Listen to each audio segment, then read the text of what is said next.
Carl Lohren from One Move to Better Golf. I'd like to talk about three fundamentals of the backswing today. The axis, which means staying centered, the radius, which means from the left shoulder to the left arm extended, and the plane, which means the path of the club going back and the position of the club going back, okay? I'll give an analogy to this. If you have a watch, okay, the thing that if you put a golf ball on every number in the watch, the hand would hit the golf ball going around. The reason why is that the hand is suspended from the center. The hand has a fixed length to it, and unless you busted the glass in the front of the clock and altered where the hand was and pulled it out a little bit, if you didn't do that, which would alter the plane, because you would have a center, because you would have a radius, and because you would have a consistent plane, that hand would contact a ball no matter what number it was on, 3, 4, 8, 9, 10. It wouldn't have to even see the ball.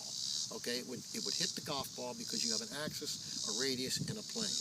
And the way to achieve that is to start the golf swing with the left shoulder, which is actually the top of the radius. The arm is the only part of the body, the left arm, which contacts the trunk of your body. The shoulder is the only part of your body that connects the arm to the trunk. So by turning the left shoulder, you're in effect creating a center, an invisible center, which let's call it your spine, but it's not really your spine because your spine's in the front. It's somewhere between your front and your back.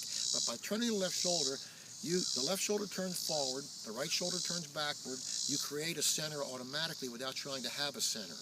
And because you're starting with the left shoulder, which is the top of the left arm, you're having radius control as well as trunk rotation.